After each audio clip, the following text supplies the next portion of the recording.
Alright, I think we're going to get started.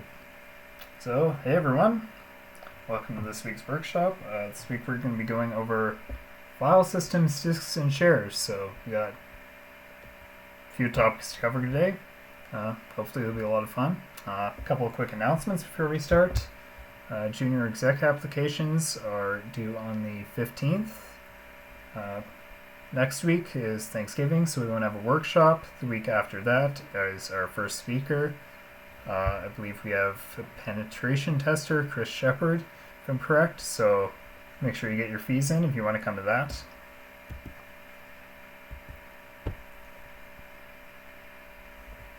I posted the attendance link and the challenge files for today in the chat, so make sure you fill out the attendance and download those files. Give you a minute to do that if you haven't already.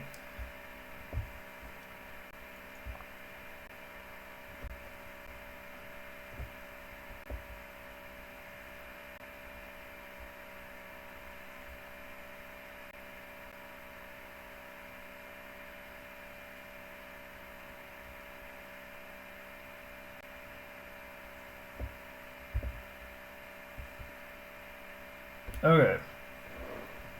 So, start with what we're going to be going over today. So, we'll be starting with an introduction to file systems, what they are, basically how they started out, and we'll go into Linux directory structure, so what file systems actually store.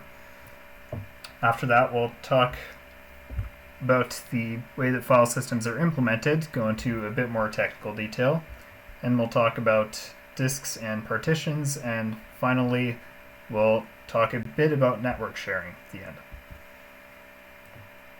So our first topic, file systems. So what is a file system? Well, basically it's a method for organizing data so it can be stored and retrieved. You can think of this, well, file systems weren't always just for computers. You can even think before computers existed, a file system was the same thing, basically. You might have like paper files that contain information, and you keep these in, say, paper folders like this in a filing cabinet. And on computers, it's much the same idea. So it's generally laid out with directories or your paper folders, kind of like this, and files that contain some sort of information. And these directories can contain more directories, and those can contain files. Basically, it's just a way of organizing the data that's stored on your computer. So, what types of file systems are there for computers? Well, there are a bunch of different ones. Different operating systems have used different ones. They've changed over time. One of the oldest ones that you'll still see around today is File Allocation Table, or FAT. It's an older file system, but it's still used in things like, say, an external drive or a camera or something. HPFS, HFS, these are older file systems. We won't see those too much, so we won't worry about them. Apple File System is another one to mention. We won't talk about it much today, but just know this is what modern Apple systems generally use. And then there are a couple more that we will focus on more.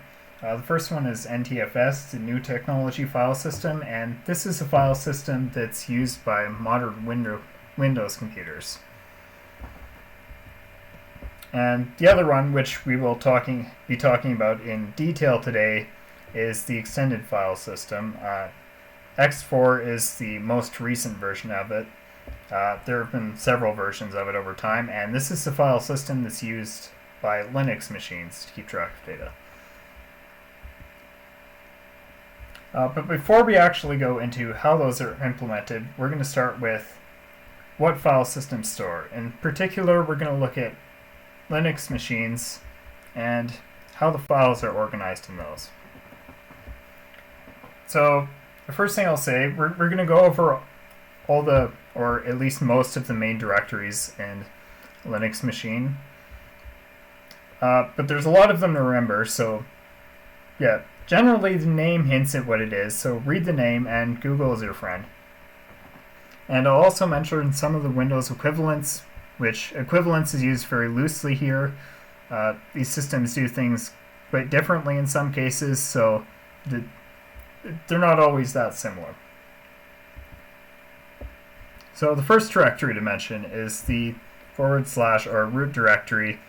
This is the directory that contains everything in the file system. You can think of this as sort of your filing cabinet that contains all the files, all the folders. Everything is contained in a Linux system within this one root directory.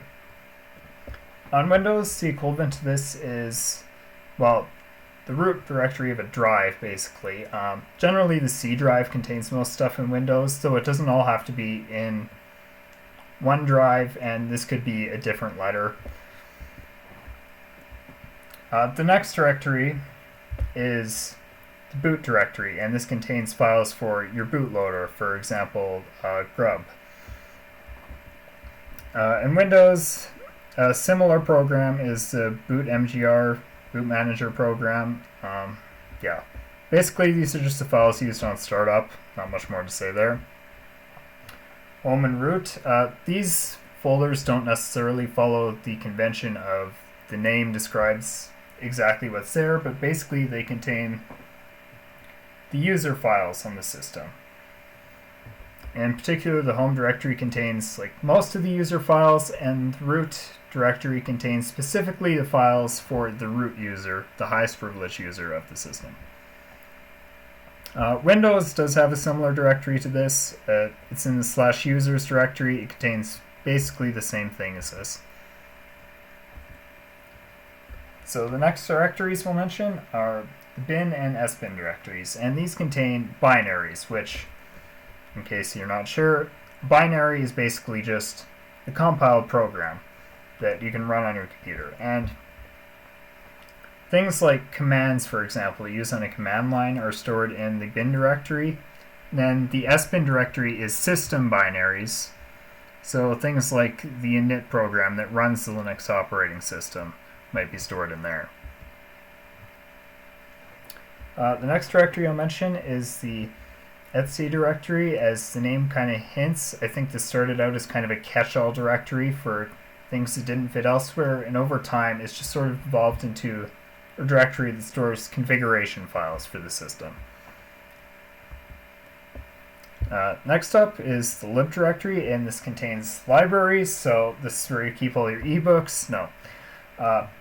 If you don't know, library is basically just, even if you've taken 231, you might have encountered a similar idea. Basically, it's a program that's not meant to be run on its own. It's meant to be called by other programs to do some sort of functionality, and it might be used by, for example, the binaries in the bin directory. So the next two directories I'll mention are media and mount, and these are mount points. So I mentioned earlier that everything in Linux is contained within this root directory. So this raises a question: if you have something like a flash drive and you plug it into your computer, well, if everything has to be contained in this directory, how does this external device fit into there? And we'll talk about mounting in a couple slides, actually. But basically, it'll be placed somewhere inside this file system, in particular in one of these folders, depending on what you're trying to mount. External drive, like I mentioned, will end up in the media directory. Mount might be something like if you have a dual boot system, that might end up there. On Windows, similar idea to this is drives. So for example, if you plug your flash drive in, it might be given a letter like a D instead of C or something, and you can access it that way.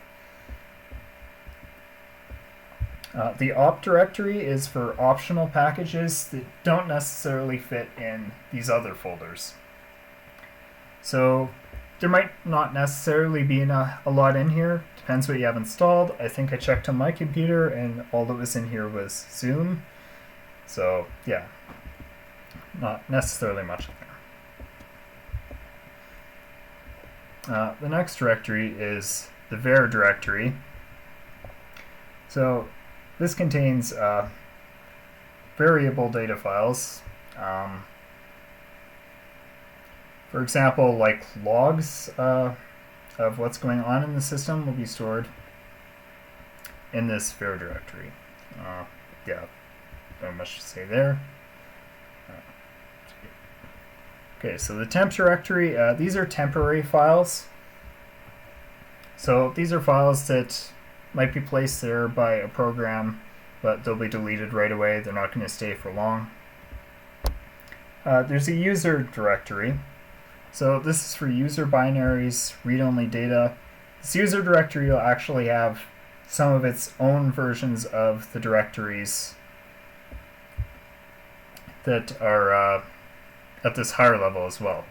So for example, like the bin and lib directories, I guess we can see it in the diagram here as well. Those directories, like in this root directory, are generally for system-wide, for everyone to use. Whereas inside the user folder, there will be binaries and libraries that are meant for, there's things installed and used by specific users. The next one to mention is the dev directory. This is device files. So this is sort of a design principle of Linux, is that everything in Linux is a file.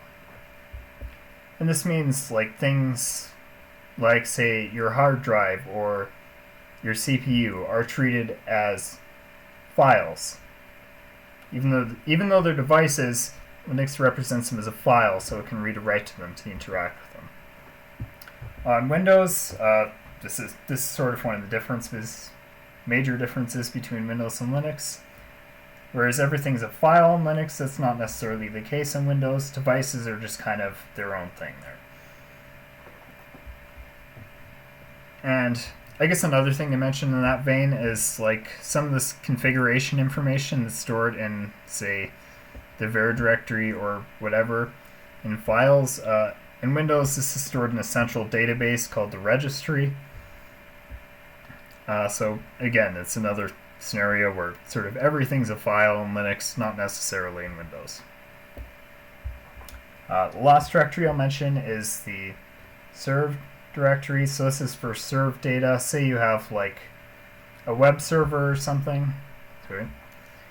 That might be in there. I checked on my computer earlier and there was nothing at all. So if you're not running a server, you might not even use it. And there are a couple other directories. Generally, they're controlled by the operating system, so you won't worry about those too much. And like I said, there's a lot here, so if you can't remember it, try to read the name. Google it if you need to. But yeah, hopefully that gives you... And Josh just said, things like Apache will be stored in the Var directory, yeah.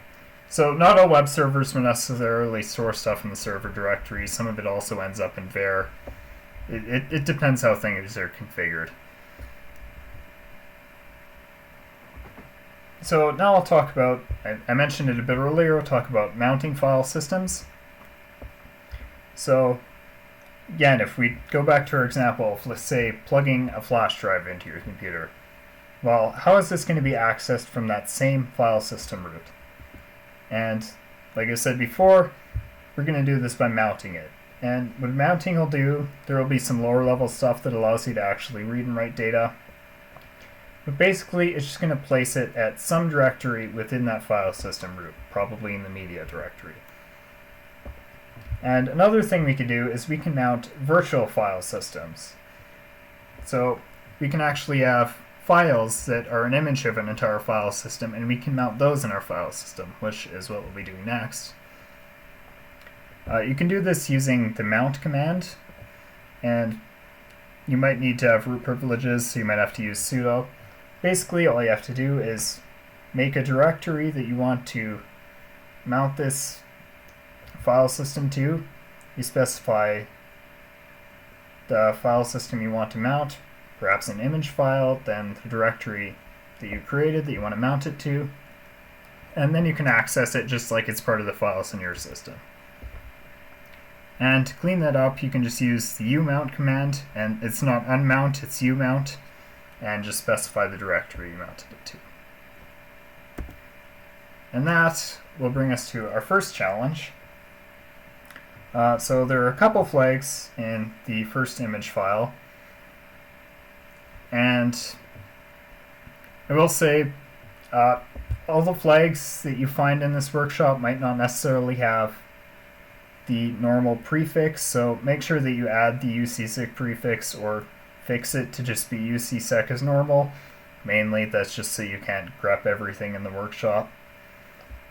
And yeah, I will give you probably 10 minutes or so to poke around in this file and see if you can find the flags. Oh, actually one more hint first. Make sure you check out what all of the users in this system were up to, because that's going to tell you where you need to look to find the flags.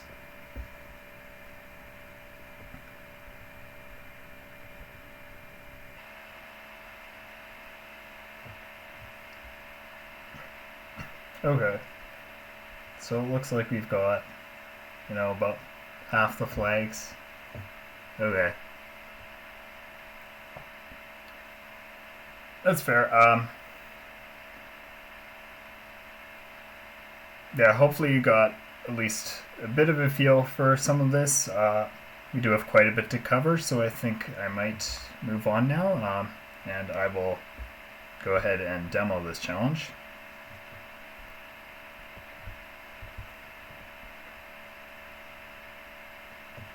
Alright, so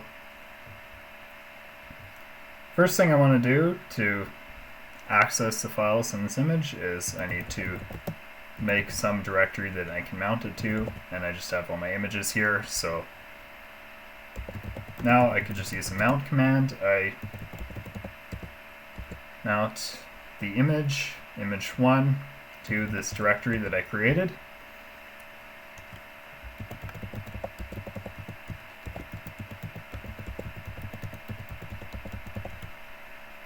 Okay, so now I can just look inside this file system, just like it's part of my system. So first hint is we want to look at what the users are up to. So some of the user information is stored in the home directory. So we want to look there, and there's this file journal.txt. So if we print that out, it says I always have so much trouble remembering flags. Fortunately, I made a show flag command so I don't forget anymore. Okay, so this tells us there's a command with one of the flags. And commands are going to be stored quite often in the bin directory. So if we look in here, we see that there is a binary for show flag. Now we can try to run this. It won't necessarily work. This seems to be an issue when things are compiled on different systems. It's not compatible, but for some reason it doesn't say it's not compatible. It just says the file doesn't exist, which is weird, but that seems to be how it works. But what we can do is we can just use strings to print out what's in this binary as well. And if we look through here, we will find our flag. Make sure to add the prefix to that if you're going to submit it. Okay, so that was one of our flags, but there's a second one here, so we need to figure out where else to look. Well, know that user information can also be stored in the root directory for the root user of the system. And we see there's another journal here. And this says, I don't want anyone to find my flag, so I put it with the password information. That should keep it secure. Now, password information, somewhat infamously, is stored in the etc password and etc shadow files. So if you go back and look inside the etc directory and list this, we can see that there is a flag file in this directory as well. And if we print that out, that gives us our second flag for this challenge.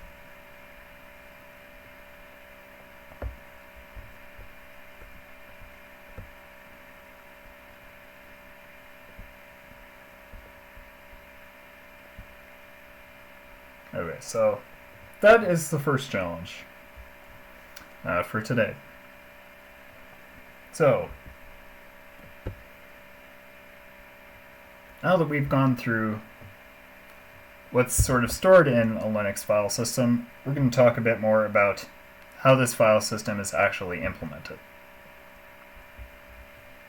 So this diagram basically shows us the layout of an X file system. That's the flag file, nice. yeah, that one doesn't show up quite as clearly. It doesn't have the colors swap out. Okay, so basically, a file system is going to be laid out as a series of blocks. And these blocks are going to be separated into different groups that store different information.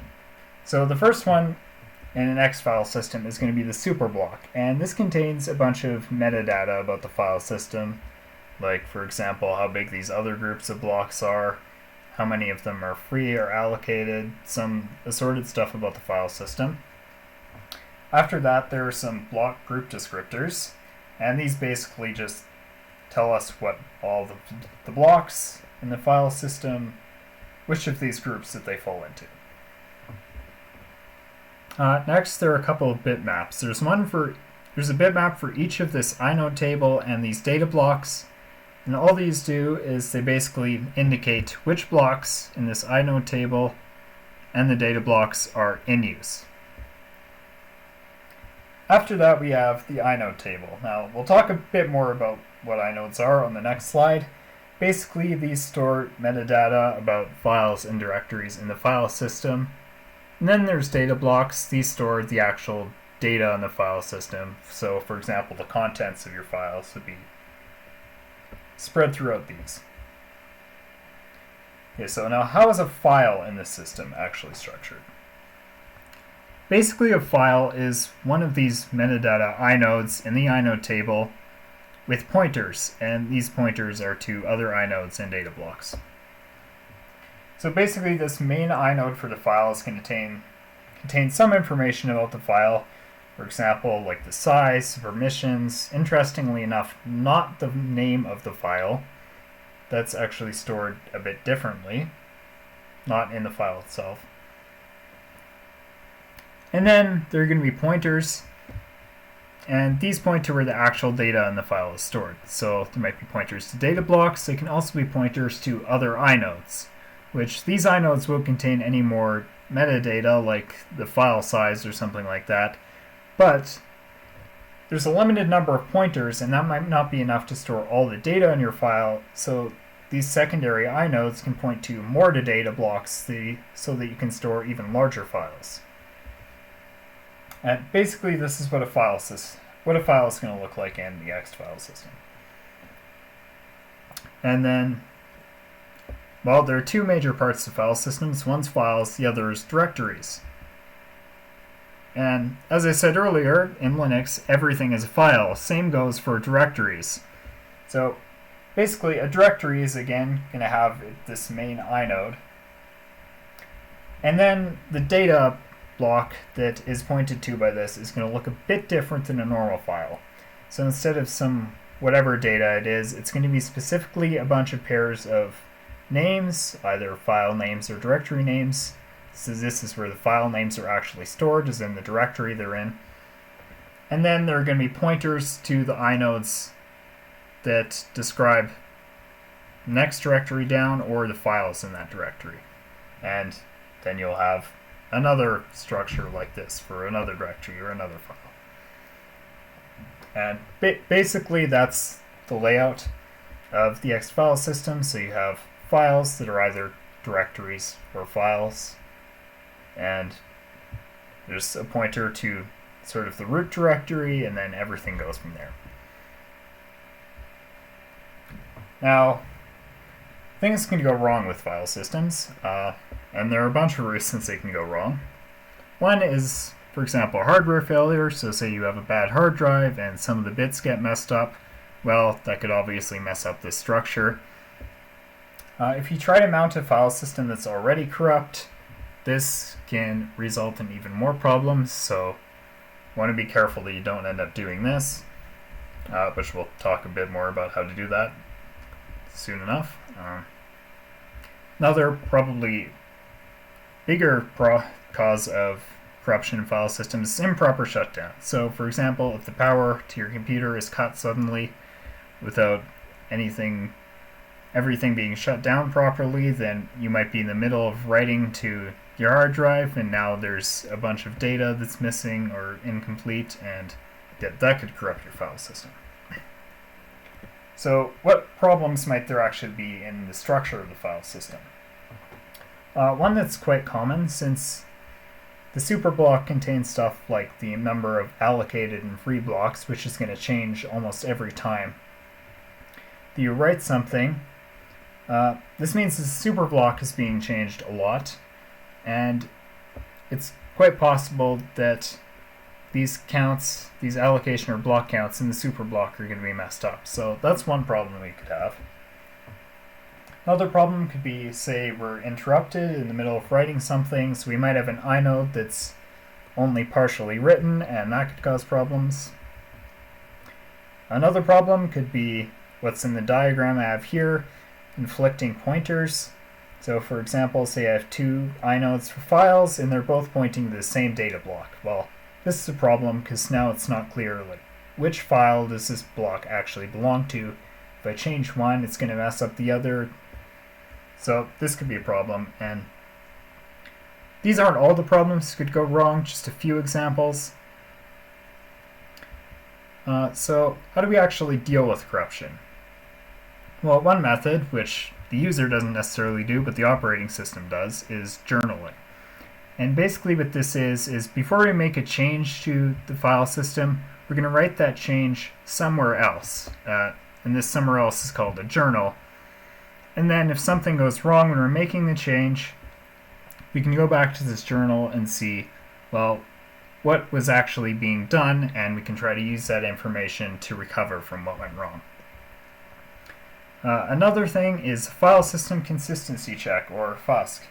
And I've had to FUSC my computer a few times to get it to work, which might be a sign that I have bigger problems. But the point is, it's handy to know. So what is this? Well, basically it's going to look for errors in the file system, and it's going to repair those errors. So they could be, actually a lot of the errors I mentioned on the previous slide come straight from what FUSC checks for. So to run this, I'm going to have to run it since we're working with image files, and the FUSC command itself is just a wrapper for other commands and doesn't seem to play nicely with image files. So an example of how we can use this is type e2 fusc -f filesystem.img, and this will check this file system for errors and repair them. And what this F flag does is, normally it'll just do like a quick check. This F forces it to look for problems, to look closer, even if it doesn't notice anything at first glance. Another thing to mention about FUSC is if it finds orphan files, so basically this is a file where it can't figure out what directory it belongs in.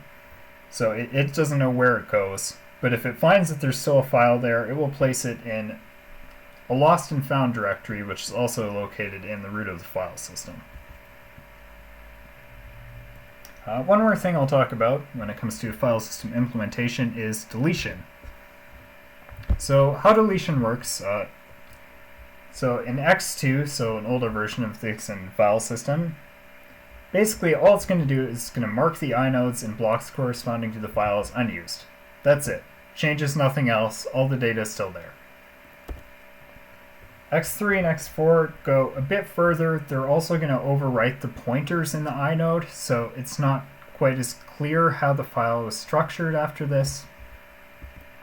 But another thing that X3 and X4 do, as I mentioned before, is use journaling, which means that before they overwrite these pointers, you can see what changes were going to be made.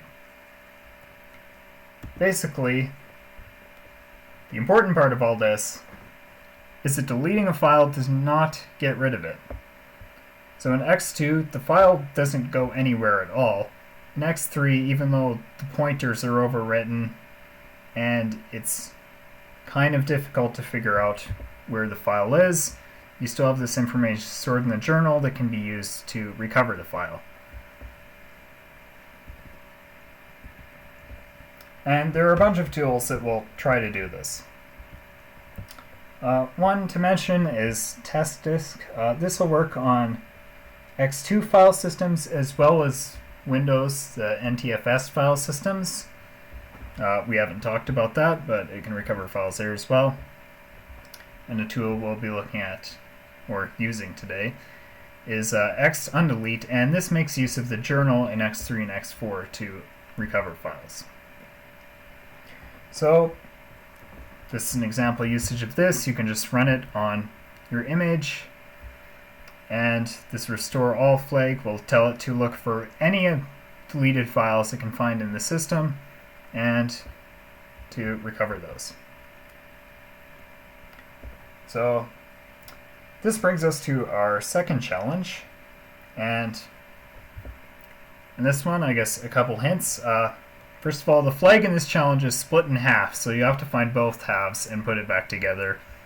Again, trying to keep you from searching for it or grepping for it anyway.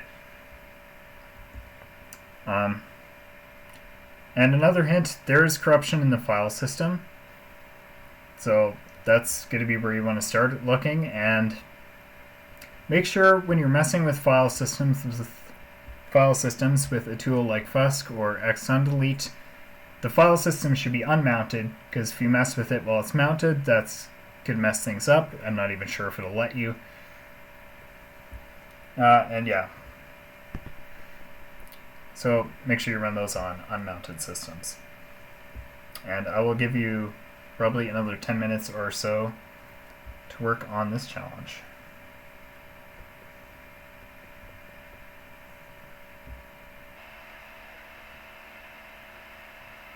Okay, cool.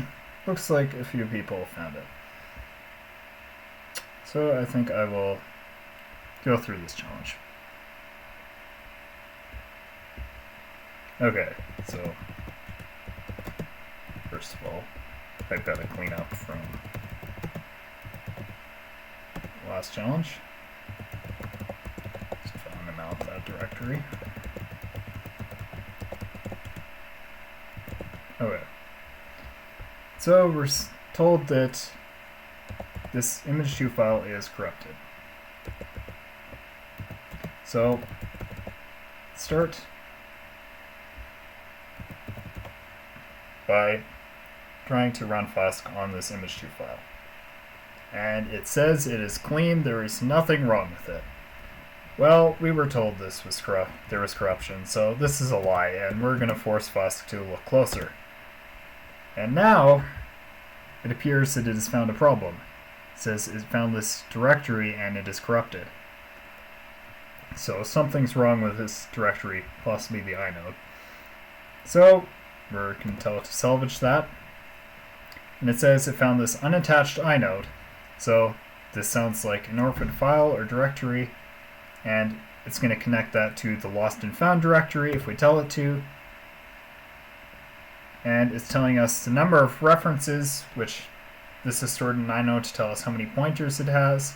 It says this is wrong, so it's going to fix that for us. Okay. So now that we fixed that, we can actually mount this file system.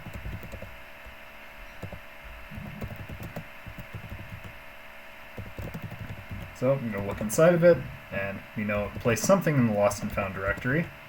And there are some permissions on this directory, so you might have to use sudo to access it, which you also cannot use cd with sudo for some reason.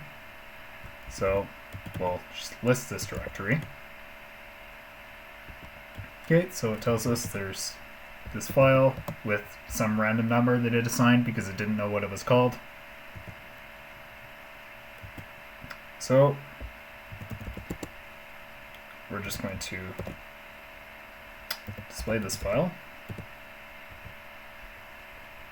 And it looks like this is part of the flag. So it says, made sure to delete the super secret part of the flag, so there's something else that's been deleted. And it's bad enough we're keeping F here. Do you imagine people could find the whole thing? So this is the beginning of the flag, and now we have to find the second F. So again, we're going to leave this directory, and we're going to unmount this because we're going to be messing with it some more. And now we're going to use this Undelete Tool to see what we can find. And we need to specify, we're just going to restore. Just going to look for all the files in it. And if we look through this, it says one recoverable inode is found, and 0 still lost after that. So it's going to copy that file outside of the image into this recovered files directory, and if we looked in there, we can see where this flag actually was in the file system. So if we move into this super secret directory, we can see the second part of this flag. And there's the other half, so that is that challenge.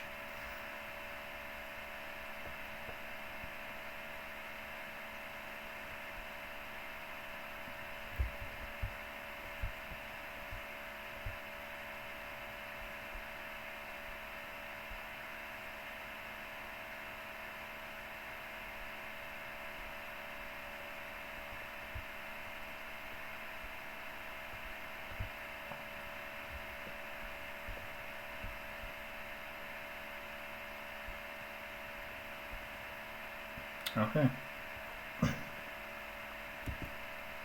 So, let's continue on. Now we've talked about file systems, we've talked about how they're implemented, what they store. Well, what happens if we have multiple file systems? What stores the file systems?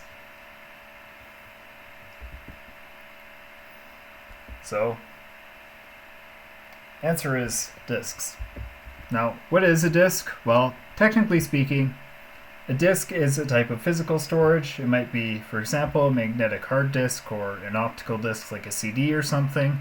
For our purposes, we're going to generalize this bit, and we're just going to say that a disk is any medium of data storage. And generally, a disk, sort of like a file system, is structured as a series of blocks. In fact, a file system block is generally stored over a few hardware blocks. So for example, a hard drive might have blocks of size like 512 bytes, and then you might have 4 kilobyte blocks that are used to store the information in your file system, and those will just be split across the blocks in the hardware. So how are disks laid out? Well, disks are divided into something called partitions to hold different file systems. And modern systems use a particular format for partitioning called the GUID or partition table or GPT partitioning scheme. There's sort of, I guess, two major types of partitioning schemes, the older one being MBR, which is not used so much on modern systems.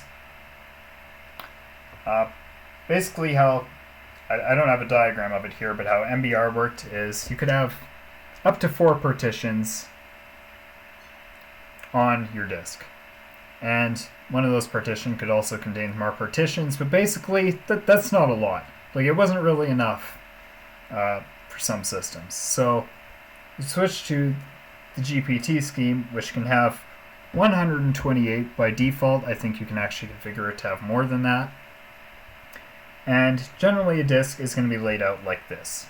So at the start of the disk, there will still be MBR or a master boot record. Now, basically this is just to protect the disk.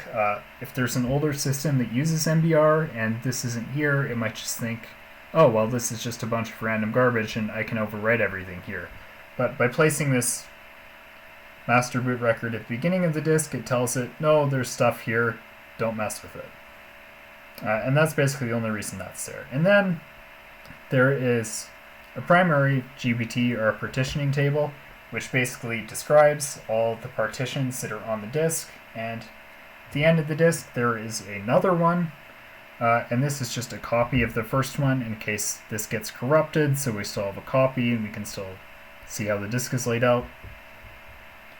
And then the largest part of the disk is going to actually store your data, and it's going to have a series of partitions. Each partition could contain a file system, like we talked about before, and you might have a few of these specified by the table. And there might also be some space in here that's not necessarily allocated. Basically, this is what a disk is going to look like. And it turns out that when we're talking about disks, we don't necessarily just have to be dealing with physical media. We can also create an entire disk image in an image file like we've been using for Filesystems before. The process of mounting them is a bit more involved, and we'll talk about that right away here. So, in order to mount a full disk image rather than just a single file system, you have to set up something called a loop device. Now, basically this means we have to make the file device. Now, remember I told you earlier that devices in Linux are actually files. So you have to take our file and make it into a device, which is actually just a file, but it's a file that's a device. Now, hopefully that's not throwing you for a loop, because I know it's definitely throwing me for a loop, but basically that's what a loop device is. And to do this, we can use the lsetup command. So we just specified lsetup or disk image, and then these flags are going to do, the p flag tells it to look for the partitions in the image. Now, if we didn't do this, we could still mount it manually, but we'd have to look at the partitioning table, and we'd have to calculate offsets and specify all that with the mount command, and it would just be a lot more work. So with this p flag, it will just find the partitions for us, and it's a lot simpler. And the f flag tells us to find the next loop device on your computer and to place this image there.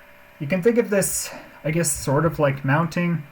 It'll basically place this disk image at a loop device, which will be something in the dev directory, dev/loop/ or I guess not slash, dev/loop and then some number. It's not technically mounting, it's creating a device, but it's sort of the same idea. You can just think of it as placing the file there.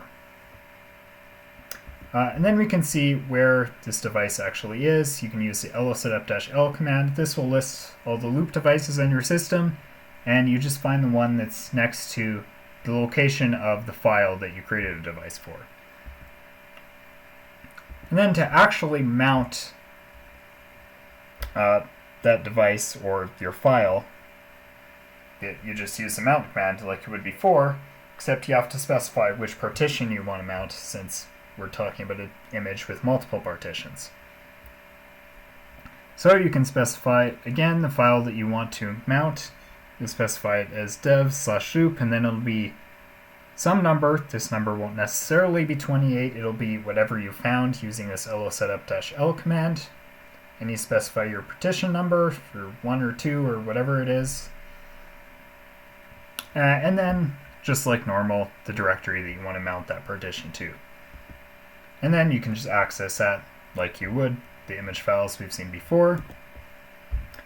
There's an extra step besides just unmounting now. You can use lsetup-d and then specify the device, so your dev/loop wherever that image file is, and that will clean up the loop device after you've unmounted the partition. So now this will be our third challenge. So image 3 is no longer a file system, it's now a full disk image with 2 partitions in it, and again the flag is split in half.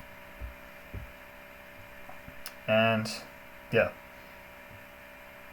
basically it's just mounting with some more steps and more commands. So I will give you a few minutes to work on this.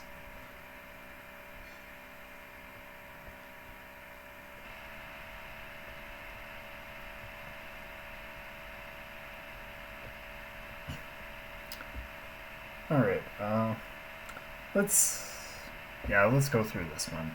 There might just be some I guess there are a lot of steps to this one, which could make it kind of tricky, even if it's mostly just following the commands. Okay.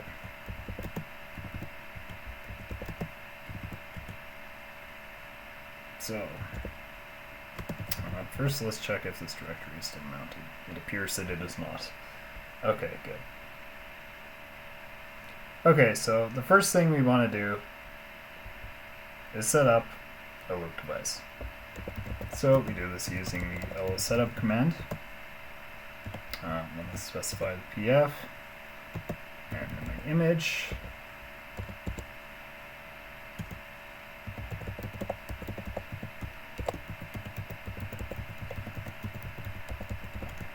Okay. So now we want to show where it actually put that. And I'll have to look through my loop devices. It looks like dev loop 29 is my image file right here.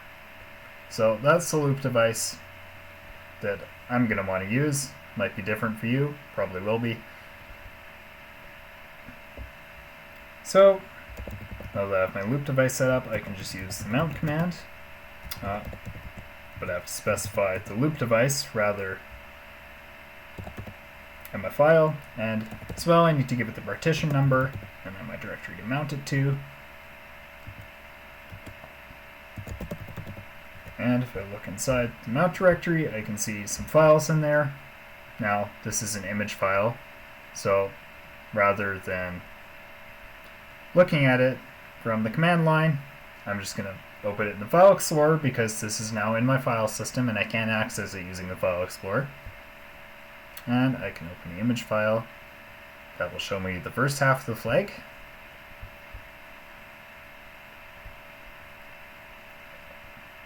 And apparently that won't let me back out of there. Okay. So I'll unmount that partition. And now I'm going to mount the second partition because there are two partitions on this disk. And same thing, I can look inside the second partition or File Explorer, and this gives me the second half of the flag.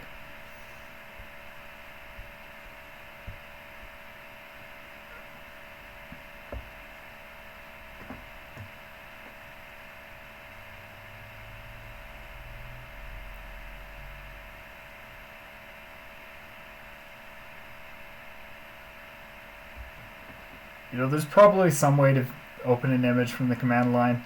I don't know what it is, but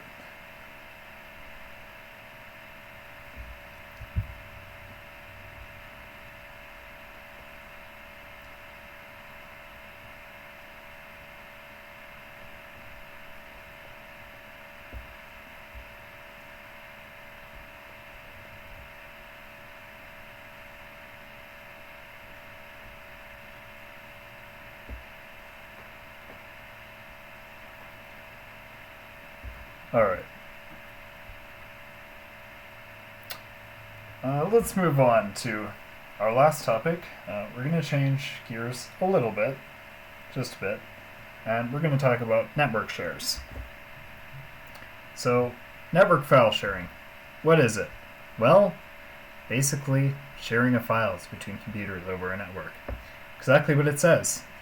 And there are a bunch of things that can do this, such as file transfer protocol, or HTTP for a web server, or SSH.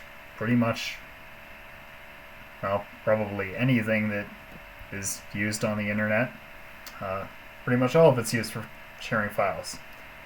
But generally, when we're talking about network shares, we're probably referring to one of two major protocols. The first of these is the SMB, or Server Message Block Protocol, and this is sort of the Windows protocol. I say hesitantly because that's not entirely accurate, but you know, it's the more Windows protocol. And there are two main implementations of this. One is CIFS, which is the Common Internet File System, I believe, and this is implementation of this SMB protocol on Windows. And the other reason is, or the other implementation is the reason I don't want to call it a Windows protocol, and this is Samba, which is the Linux implementation of the SMB protocol, basically. And you'll probably see this in a lot of challenges when you're doing something like try hack me or whatever, breaking into boxes. However, this isn't the protocol we're going to cover today. The protocol that we're going to cover today is Ntfs, or Network File System, and this one is very much the Linux protocol out of the two. It's it's definitely seems to be integrated with Linux quite well, and sort of relates to some of the stuff we've been talking about. So hopefully it'll be somewhat easy to use. I think the easiest way to explain how Ntfs works is just to describe the configuration of it. So basically what Ntfs will do is it will share a directory on a server with certain IP addresses or hosts. So basically it will make this directory available, and whoever it specifies can just mount this directory on their own machine to work with it. And to set this up, you, after installing the Ntfs software, you put the settings in an etc exports file, and the lines in the file are going to look like this. So it's going to start with the directory, the shared directory on your server. So this is a directory on your machine that you're making available to others to mount on their machines. Then you're going to specify a client IP address or IP range or host name, and this is who is going to be able to mount this directory that you've specified. So whatever address or range of addresses is here, they can access this. And then there are a bunch of options that go along with this, and you can specify a bunch of things, such as if you want it to be read-only or allow read-write permissions. You can specify some options that have to do with permissions users have, some other things about how it operates. And to go into a bit more detail about these, well, the first thing I'm not going to mention isn't technically an option, but still important to know about, is client AP that you allow.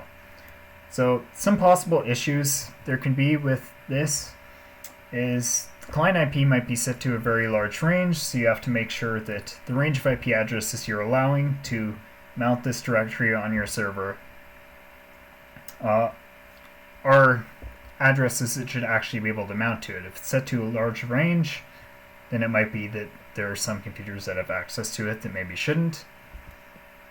Another issue is you can also, rather than specifying an IP address or range, just enter this star character as a wildcard. And this means that literally anyone, anywhere with access to your server can connect to it, which obviously that might not be what you want. If you want to, you have to wonder if you want to share all of your files with the world. Another thing to mention, again, this might not be a security problem, but it's something to know about for sure, is if you're allowing users write access on your server, do you want them to have that? Do you want people to be able to edit things on your server? Just something to be aware of. However, some of the more interesting options have to do with the permissions users have. So how permissions are handled with network file sharing is there's a default user created for Ntfs called nobody, and this user doesn't have any special permissions. Users to connect to it are generally going to be given the permissions of this nobody user, and they can't do anything additional. Now, some of the options control how other users will be granted permissions in relation to this. So if you specify the root squash option in your configuration file, this is going to if you have root privileges on your own machine, these will be mapped to nobody privileges on the server.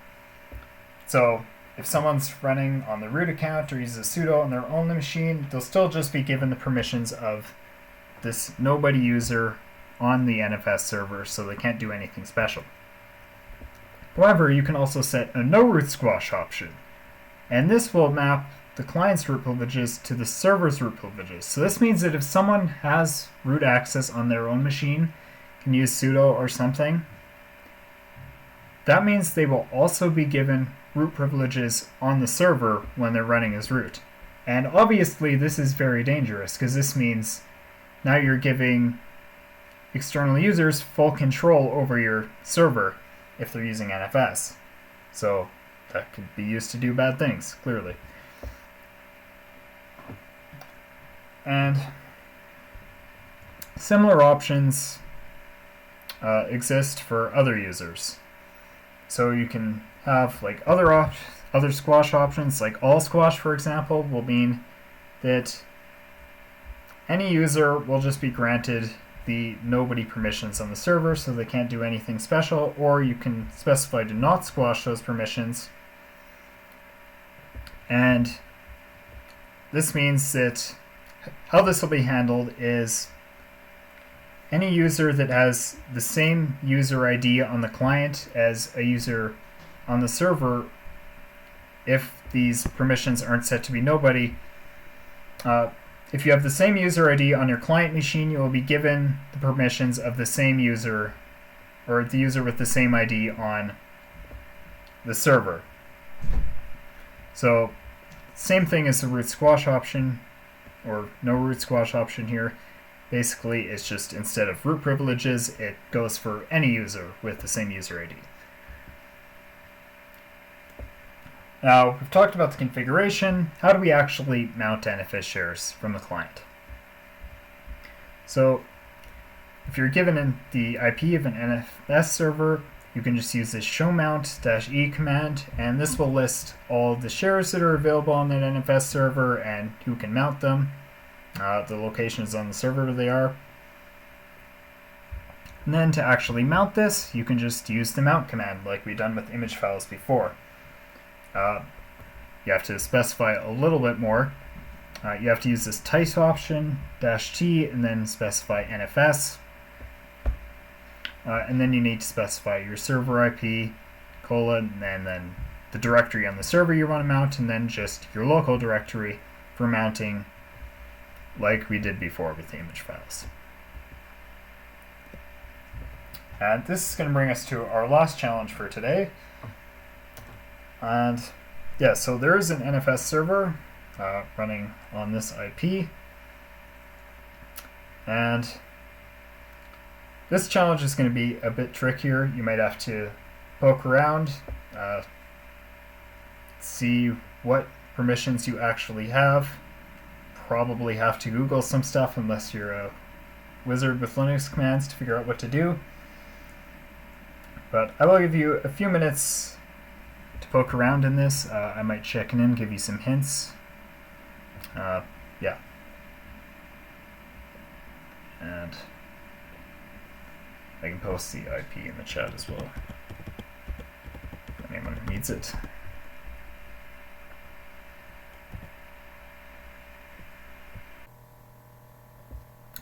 Hello again, everyone.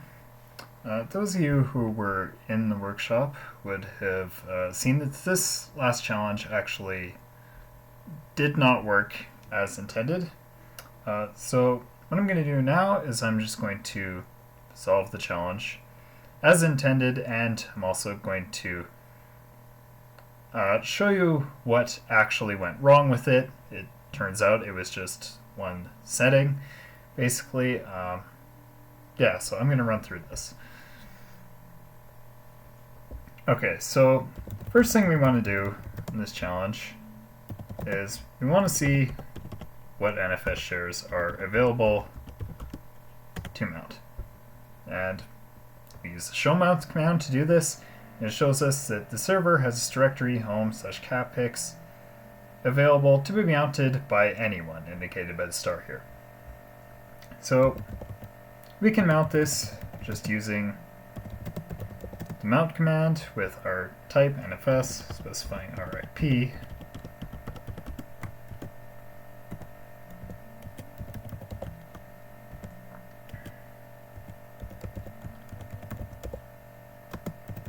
and our local mount directory as well. Okay, so if we look in here, you see that we have some JPEG cat pictures, we have a note, and there's a directory. So let's read this note. It says, don't even try to look at the special cat pictures. Those are only for real cat lovers. Okay, so let's see what permissions we actually have here. It's telling us not to look in this special cat pictures folder, but well, why would we listen to it? So let's see if we can. Well, it says permission denied. Apparently we don't have permission to see inside this folder. Let's see which permissions we do have, though. So let's see if we can perhaps write a file. Maybe we can use that to do something. It says no, read-only file system. So we only have read permissions, not write permissions. We're not going to be able to exploit anything that way. Well, maybe the root squash option wasn't set.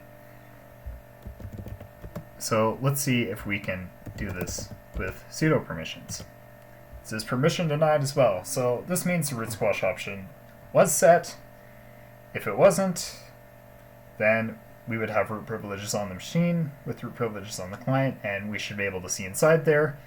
But since we can't see inside, we know that our root privileges are just being mapped to this nobody user, and that's not going to be useful to us. So let's see what the permissions on this folder actually are. And we can see that this special capix folder is owned by a user with user ID 1337 and group ID 1337. So, well, we know the root squash option is set, but what about the other users? So if we had a user ID with, say, user ID, or user with user ID 1337, would we have nobody permissions like the root user, or would we have the permissions of this user? So let's test that out. So what I'm going to use is this add user command, which if I have root privileges allows me to add a user to the system, specify a user ID of 1337. I'm just going to call this user cat lover, enter a random password, and I don't need to enter anything for these values. Okay, so now we have our user. Now to run something as this user, again if we're root, we can use the run user command. We specify the user we want to run something as, and we can specify the command that we want to run with the /c flag. So let's try to display the contents of this folder that we couldn't access before. And this run user command will change the present working directory, so I will have to enter the full path that I want to use.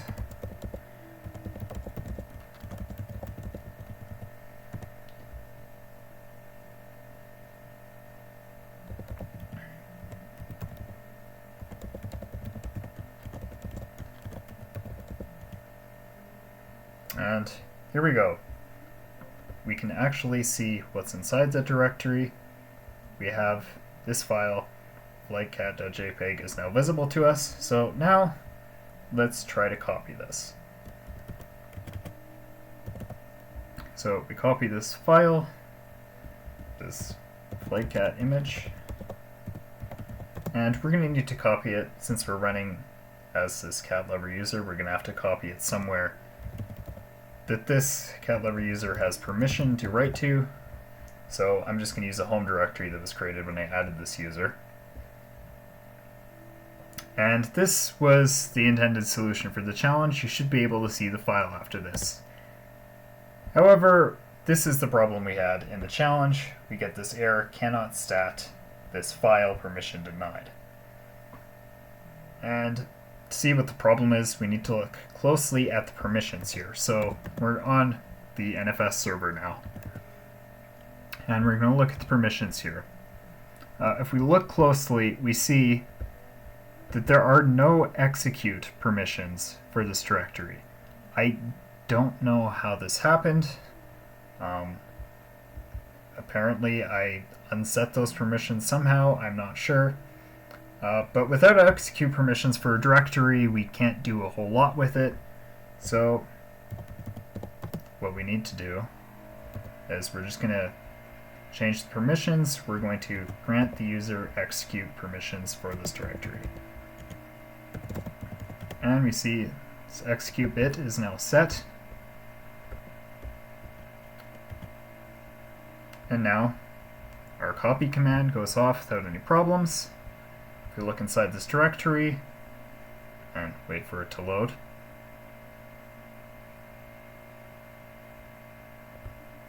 apparently it's being rather slow. There we go.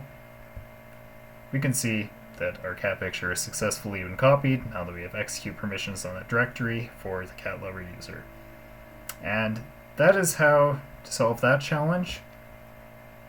The only other moral of this challenge that I can come up with after having fought with this challenge, not only during the workshop but while building it, is my recommendation on how to use Ntfs is to not. Just use Samba instead, really.